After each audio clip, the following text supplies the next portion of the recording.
Hi, I'm John Peterson. I'm the National Secretary with the Workers International League in the United States.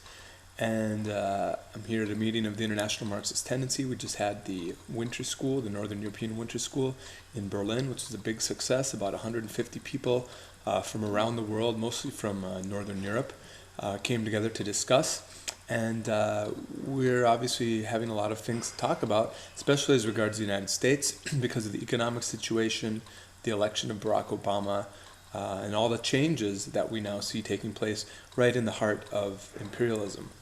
Obama's election obviously means a big change in the situation. In an important way, it reflects a shift to the left in American society. Obviously, we have no illusions in Obama. We understand whose interests he really represents. We understand that he represents the interests of big business, of corporate America, of U.S. imperialism, and that fundamentally his policies will be the same. They will defend the same interests, but he will defend those interests from a little bit different perspective, a little bit different implementation. He'll be returning back more to the slightly more intelligent and therefore far more dangerous in many ways policies of the Clinton era, where he will carry out attacks on the working class while at the same time trying to present himself as a friend of the working class, both in the United States and abroad. Now, a lot of people have tremendous illusions in Obama. He has about 82% approval rating at the moment.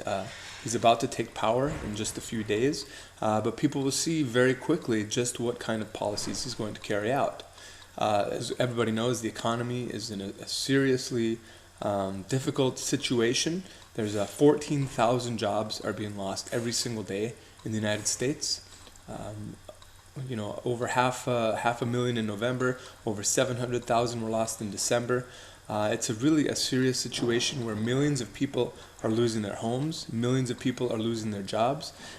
Young people aren't able to find jobs, college graduates aren't able to find jobs, and even though gas prices have gone down and that has eased the situation a little bit for some people, for the majority, there still isn't access to healthcare, there still isn't access to quality housing, there still isn't access to quality education.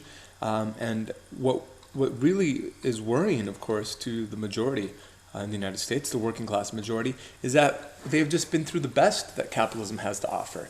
The boom of the recent years, the so-called boom, obviously the economy was growing, but most people felt like it really wasn't getting better. Things weren't getting better. Of course, the expansion of credit allowed people to have the illusion that things were getting better. They were able to buy more things on credit.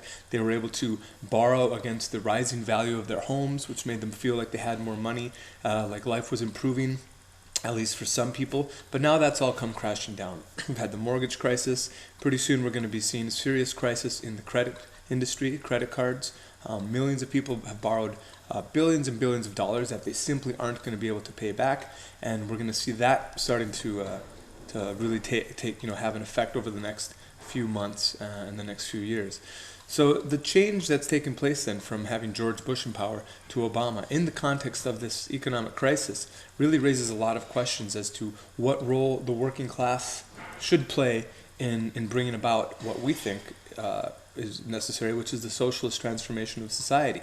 A lot of people have said that the American working class has somehow been bourgeoisified, that somehow it's too conservative, that somehow it's counter-revolutionary, that it'll never actually be able to bring about any sort of real change in the United States. But the fact of the matter is that we already see the beginnings of a revival of the labor movement in the United States. Some very militant traditions. If we go back to the 1930s, everybody understands the kinds of mass mobilizations that took place, the occupation of factories, the setting up of the CIO, and the major clashes that took place in those years as a result of the previous of the Great Depression, of a major economic crisis. And we understand as Marxists that similar conditions will lead to similar results. Not exactly the same. In fact, I think that on this time around, the mobilizations, this class struggle will actually be on an even higher level than it was in the 1930s. due to the changed situation, the changed balance of forces in the United States, the difference in the economic situation, both in the United States and around the world, that exists as we enter this crisis. And I think it's clear that as Marxists, we think the working class needs to play a central role. In 2006, we saw massive mobilization of immigrant workers, a very important layer of the working class, super exploited layer that finally, after decades of discrimination and low wages and poor conditions, exploded. I think that's one symptom. Of course, recently in Chicago, in Obama's own city, we had the very important example of the occupation of the Republic Windows and Doors factory, where about 250 workers, mostly Latinos, occupied a factory for the first time in about 70 years in the United States. Of course, the factory is still set to be sold off or shut down, and it's possible that these workers will all lose their jobs. But in this confrontation, they was perceived by millions of people as at least a partial victory of a small group of workers standing up to big corporations, to the Bank of America, for example, which is the company that refused to loan money to the factory, to the owners of the factory, in order to pay off the debts that they owed these workers.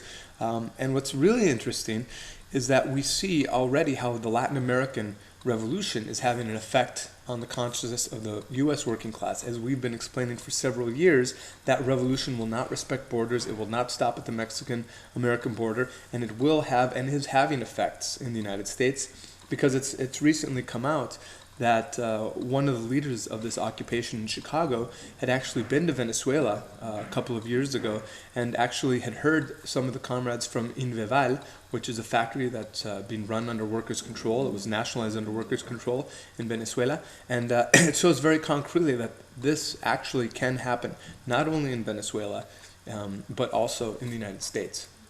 Or at the very least, that the idea that this can happen is starting to take root in the United States itself. So in the coming period, as people come to realize what Obama really represents, as they come to realize that the good times, we've already been through them, and that we've got now is most likely a protracted period, a very difficult period, where millions of workers will be under even worse conditions, losing their homes, losing their jobs, than they had in the recent period.